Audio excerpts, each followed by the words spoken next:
오늘 하나님께 영광을 돌리는 청지기라는 제목으로 말씀 나누겠습니다. 옆에 보시고 한번 오늘 저녁에도 나오셨는데요.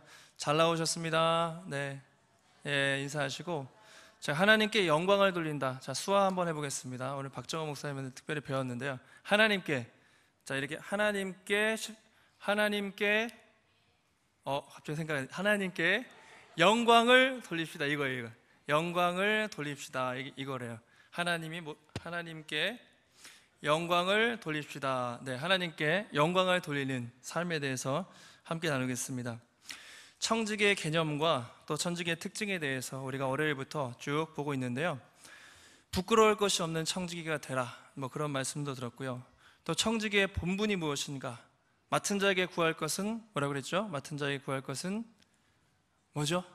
충성이니라 우리가 배웠습니다. 오늘은 청지기가 특별히 지켜야 될 것 두 가지에 대해서 함께 살펴보겠습니다. 첫 번째가 오늘 본문에 의하면 우리 몸의 주인은 내가 아니라 하나님의 것이다. 우리 몸의 주인은 내가 아니라 하나님입니다. 한번 따라해 볼까요? 우리 몸의 주인은 내가 아니라 하나님입니다.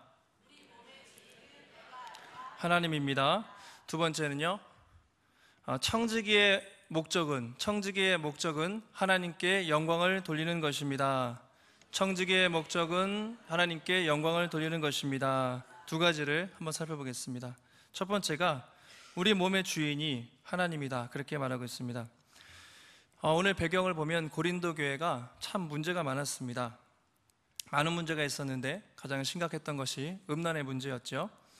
항구 도시였습니다. 경제적으로 부유했을 것이고 많은 사람들이 오가는 가운데 상당히 많은 유흥과 퇴폐 이런 문화들이 발달했던 것 같습니다. 또 신전 창기가 또 있었기 때문에 음란함이 영적으로 말할 것이 없었습니다. 당시 고린도 사람, 고린디안 이렇게 고린도 사람 하면 음란한 사람들이라는 고유명사가 생길 정도로 고린도 사람들은 음란한 도시로 유명했습니다. 단적으로 보면 고린도전서 5장에 보면 이런 이야기가 있습니다. 어떤 아들이 자기 아버지의 아내를 취하죠. 그 이제 이방인도 할 수 없는 사건이다. 바울이 상당히 질책을 하는데 더 큰 문제는 뭐냐면 고린도 교회에서 방치했어요. 내쫓지 않고 가만히 놔뒀습니다. 그만큼 교회 안에도 그런 음란한 문제들이 상당히 많았고 그것을 처리할 수 없을 만큼 이 교회 자체도 많이 음란함에 물들어 있었던 상태, 그것이 고린도의 상태였습니다. 바로 그런 상황 속에서 오늘 본문이 주어졌는데요.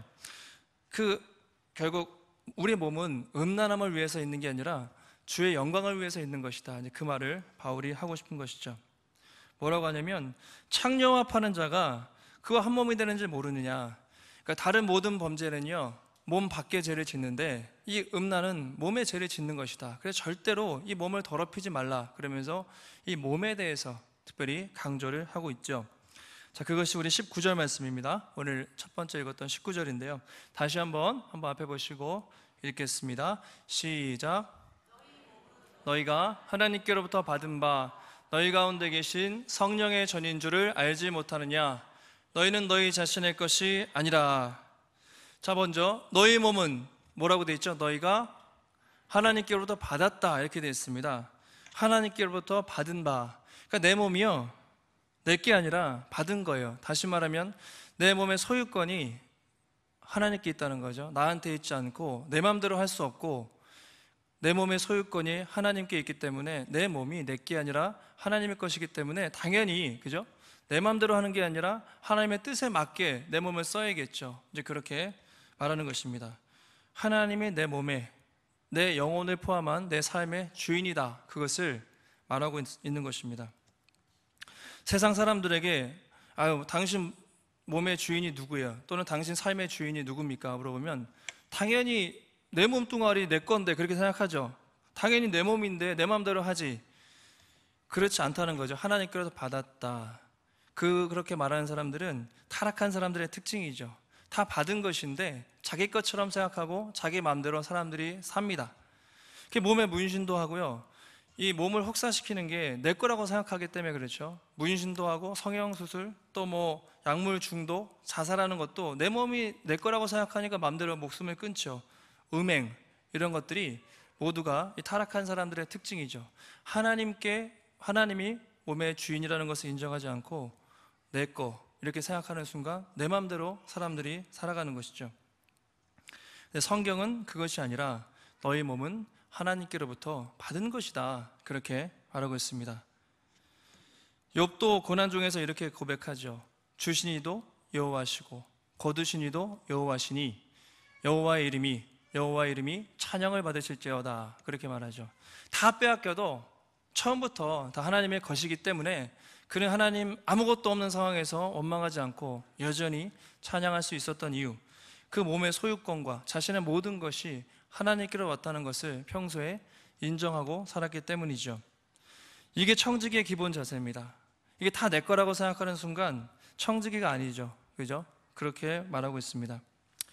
한 걸음 더 나아가서 아까 우리 19절의 하반절에 보시면 너희 가운데 계신 성령의 전인 줄 알지 못하느냐. 우리 몸이요 하나님의 것인데 그것을 넘어서 성령이 거하는 거룩한 성전이다, 이런 표현을 쓰고 있습니다. 놀라운 말씀이죠. 우리 몸이 하나님의 성령이 거하는 성전이다. 우리가 이렇게 생각을 많이 하죠. 교회, 그렇죠? 건물, 또 공동체 안에 성령이 함께 하신다, 그것은 우리가 많이 생각하죠. 그런데 오늘 성경은 우리 몸 안에 각자 한 사람 한 사람 안에 날마다 그 안에 성령이 내주하고 계신다, 특별히 성전 삼고 있다, 그렇게 표현을 하고 있습니다. 그러니까 날마다 우리 안에 계셔서 또 우리의 삶을 인도하시고 또 우리의 삶, 우리와 동행하시는 성령이 우리와 함께 하신다, 그렇게 말하고 있습니다. 여러분 안에 성령이 내주하고 계심을 그렇게 믿으십니까? 예. 혹시 긴가민가하다 내 안에 성령이 계신지 한번 잘 생각해 보세요. 성경에서는 우리가 예수 그리스도를 주로 고백할 때 바로 그 순간 성령으로 세례를 받고 그 이후부터는 결코 성령이 떠나가지 않고 우리와 함께 하신다, 분명히 약속을 하고 있습니다. 에베소서 1장 13절에 그 안에서 너희도 진리의 말씀 곧 너희의 구원의 복음을 듣고 그 안에서 또한 믿어 약속의 성령으로 인치심을 받았다, 이런 표현을 많이 씁니다. 그 안에서, 그리스도 안에서 우리가 믿었을 때 성령으로 인치심을 받았다, 이런 표현하고 있습니다. 사장에서도 또 비슷하게 표현을 하는데 우리 앞에 보시고 한번 읽어보겠습니다. 시작. 하나님의 성령을 근심하게 하지 말라. 그 안에서 너희가 구원의 날까지 인치심을 받았느니라. 성령을 근심하게 하지 말라. 왜냐하면 그 안에서, 성령 안에서 구원 마지막 날까지 도장을 찍었다, 인치심을 받았다. 성령께서 도장을 찍었다는 말인데, 우리가 보증을 쓸 때 기업의 보증이 된다, 이런 표현도 있습니다. 보증 쓰기 어렵죠. 보증을 우리가 쓰면 안 되지만 누가 보증을 쓰느냐에 따라 그 사람의 신용도, 그렇죠? 보증 쓰는 사람들의 권위가 높을수록 신용도가 달라지겠죠? 여러분 생각해 보십시오. 성령의 보증을 쓴다. 우리의 기업과 우리의 구원과 또 우리의 모든 삶에 있어서 성령이 친히 보증을 쓴다. 그렇게 하면 얼마나 확실합니까? 내가 받은 그 과거의 구원에 대한 사건, 그것을 성령이 보증하시고 뿐만 아니라 구원의 날까지 인치심을 받았다 그랬죠. 마지막 날까지 구원이 흔들리지 않고 갈 것이다. 이 미래 보장하는 거죠. 마지막까지 성령이 함께 하실 것이다, 그것을 보장하고 있다는 것이죠. 쉽게 말하면 저는 성령 보험이다, 이런 생각이 들었어요. 보험 많이 들죠. 보험, 성령으로 보험을 드는 거죠. 세상에 어떤 보험과도 바꿀 수 없는, 비교할 수 없는 확실한 보험이다. 조건이 뭐죠? 아무것도 묻지도 않고 따지지도 않고 예수 그리스도를 고백하기만 하면 성령이 함께 하세요. 가입비도 없고 연회비도 없고 그냥 주로 고백하고 우리가 살면 언제까지? 천국까지, 그리스도의 구원의 날까지 성령께서 우리를 결코 놓지 않고 인도하신다. 그것이 성령의 약속이죠. 얼마나 큰 보험입니까? 그래서 저희는 보험 하나도 안 들었어요. 보험 하나도 안 들었고 그냥 성령으로 믿고 사는 거죠. 성령이 마지막까지 인도하실 것이다, 그 확신을 가지고 살아가는 것입니다. 단 하나의 조건이 있다면, 아무 조건이 필요 없는데 하나가 있다면 뭐냐면 성령을 근심하게 하지 않는 거예요. 그게 유일한 조건입니다. 성령을 근심하게 한다. 즉 우리 마음에 죄를 짓고 또 우리가 성령을 근심케 하는 순간 우리 삶 속에 성령의 역사, 성령의 활동은 찾아보기가 힘듭니다.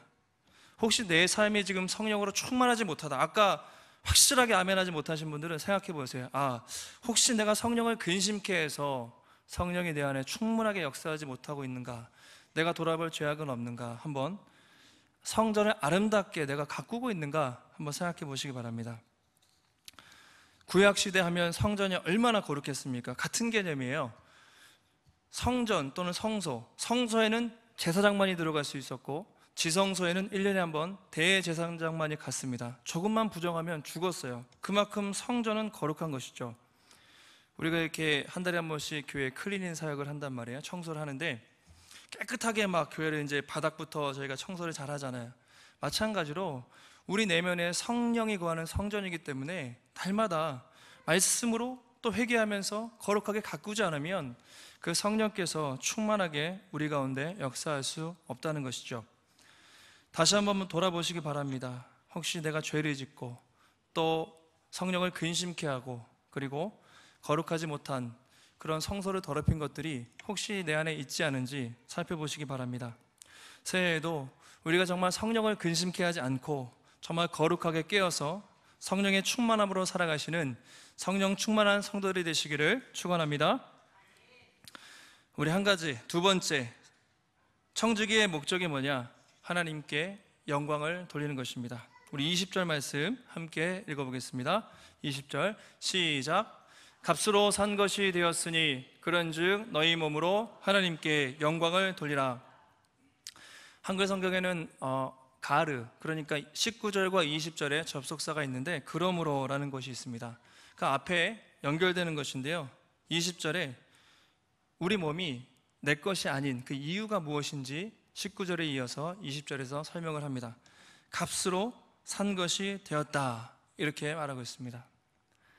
샀다는 표현, 이것은 어떤 물건을 시장에서 사는 건데요, 특별히 배경적으로 당시의 노예 매매를 의미합니다. 노예 매매상들이 이제 쇠사슬에 묶여 있잖아요. 그 당시 영화를 보면 쇠사슬에 묶여 있고요, 채찍 맞고 짐승처럼 그렇게 팔리고 있어요, 노예가. 그런데 어떤 사람이 아무 이유 없이 큰 값을 주고 그 사람을 해방시켰어요. 너는 자유다. 내가 샀으니까, 그 사람에게 돈을 주고 샀으니까 그 노예는 자유 상태를 얻었겠죠. 만약에 그 노예 입장에서 그 값없이 돈을 주고 자기를 구원시킨 그 주인이 얼마나 고맙겠어요. 그렇죠? 평생 노예로 살 것인데 아무 이유 없이 돈 주고 대가 지불하고 나를 자유민으로 했다면 정말 감사하겠죠. 평생 충성하지 않겠습니까? 근데 바로 우리 주님이 그렇게 우리를 값을 주고 샀다는 것입니다. 죄와 사망의 노예 상태에 있던 우리를 예수 그리스도가 십자가의 죽으심으로 그렇게 죄와 사망의 권세에서 완전히 우리를 해방시켜 주었다. 그것을 값주고 사셨다, 이렇게 표현하고 있습니다. 값주고라는 표현, 그러니까 공짜가 아니라는 거예요. 아주 많은 큰 대가가 있었다는 것인데 그 대가가 무엇이냐면 바로 예수 그리스도의 보혈이다, 예수의 피다. 성경은 그렇게 말합니다. 베드로전서 1장 18절, 우리 베드로가 예수님의 이 대속의 사랑을 이렇게 표현하고 있습니다. 우리 18절 앞에 보시고 한번 읽어보겠습니다. 시작.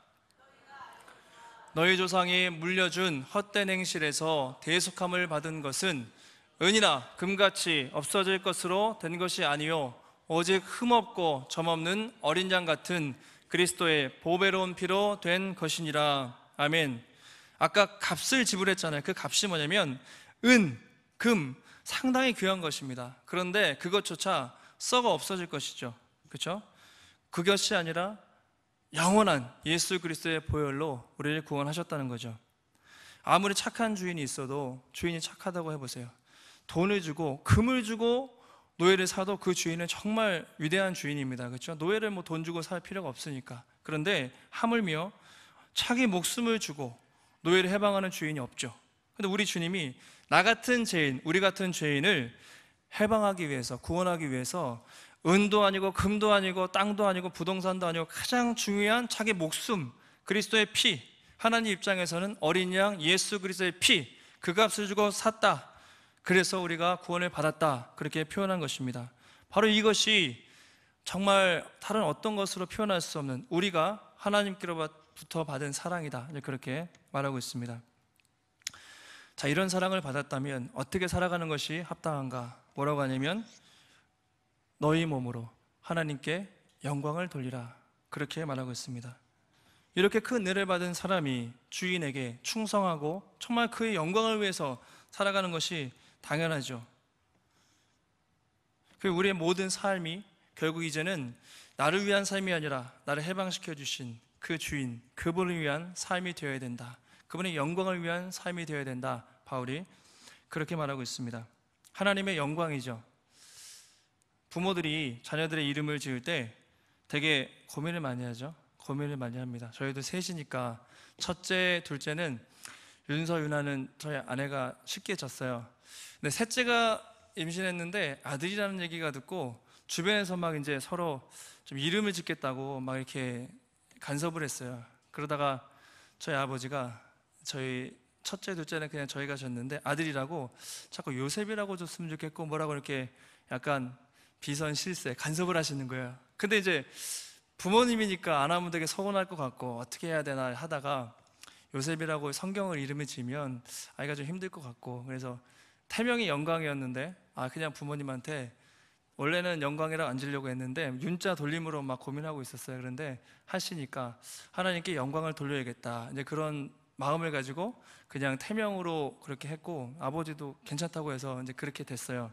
근데 우리가 항상 부모도 그렇고 우리의 삶 속에 하나님께 정말 영광을 돌리는 것, 이것이 참 많이 중요하죠. 그렇게 우리가 살기를 바랍니다. 그 웨스트민스터 소요리 문답, 오늘 오전에도 우리 목사님께서 말씀하셨는데 첫째 목적, 상당히 많이 있지만 첫째 목적, 한번 밑에 답을 한번 읽어보겠습니다. 시작. 하나님을 영화롭게 하며 영원토록 그를 즐거워하는 것. 다 아실 거예요. 하도 많이 해서 외우실 것인데 이게 무슨 의미냐면 인간이 창조된 목적을 설명하는 것입니다. 태초에 인간이 창조될 때 우리는 우리 자신을 위해 창조된 게 아닙니다. 애초부터 피조물이잖아요. 우리는 하나님의 기쁨족, 즉 하나님의 영광을 위해서 창조된 것이죠. 우리의 구원이 절대로 최종 목표가 아니에요. 우리는 어떻게 해서든 그분을 기쁘시게 하는 것이, 우리가 존재하는 피조물이 창조주를 기쁘게 하는 것이 가장 유일한 목적이죠. 세상 그 어떤 것보다 피조물 입장에서 창조주 하나님께 영광을 드리는 것보다 더 큰 목적이 없다는 것이죠. 그 사람들이 이것을 망각하고 삽니다. 특별히 타락한 이후로 그분의 영광이 아니라 나의 영광이죠. 하나님의 영광이 아니라 내 자신의 영광을 위해서 많은 사람들이 살아갑니다. 모두가 나 중심적으로 살고 또 내가 인생의 주인 되어 사는 것이 타락한 인생의 모습이죠. 중세 교회가 타락했을 때 특별히 많이 타락했지만 우리 종교개혁자들이 정말로 하나님의 영광을 회복하기 위해서 많이 루터와 칼빈 이런 사람들이 노력을 했습니다. 그것을 우리가 5대 솔라, 5대 강령이라고도 표현을 하는데요. 간단히 보면 회복되어야 될 5가지, 첫 번째가 오직 성경, 그죠? 성경 중심으로 돌아가야 된다, 그것을 외쳤고, 두 번째가 오직 그리스도, 오직 예수 그리스도가 중심이 되어야 된다, 그것을 외쳤고, 세 번째가 오직 하나님의 은혜죠. 하나님의 은혜. 그리고 오직 믿음, 정말 오직 믿음으로 돌아가야 된다. 그리고 마지막, 이 모든 것을 표현할 수 있는 오직 하나님께 영광을, 솔라데오 글로리아, 오직 하나님께 영광을, 이 5가지, 이것을 위해서 그들이 싸웠습니다. 왜냐하면 당시 카톨릭 사제들이 하나님이 아니라 사람의 영광을 취하려 했고, 돈 주고 면죄부 주고 그리고 구원을 팔았어요. 그렇게 하고 정말 사람들의 이름이 높아졌기 때문에 그 모든 것들을 버리고 오직 하나님의 이름만이 높임을 받아야 된다, 하나님의 영광, 그것을 회복하기 위해서 목숨을 바쳤던 것이죠. 바울도 이렇게 얘기하죠. 먹든지 마시든지 무엇을 하든지 하나님의 영광을 위해서 하라, 이 하나님의 영광에 대해서 말하고 있습니다. 로마서 11장 36절 함께 읽습니다. 시작. 만물이 주에게서 나오고 주로 말미암고 주에게로 돌아감이라. 그에게 영광이 세세에 있을지어다. 아멘. 만물이 주에게서 나왔고, 과거에, 지금도 현재 주로 말미암고 미래, 앞으로도 주에게 돌아갈 것이다. 이 과거와 현재와 미래, 이 모든 것이 하나님께 속했다. 그래서 결국에는 영광이 세세에 있을지어다, 그렇게 표현하고 있습니다. 이것이 우리가 창조된 모든 궁극적인 유일한 목적이라고 말하고 있습니다.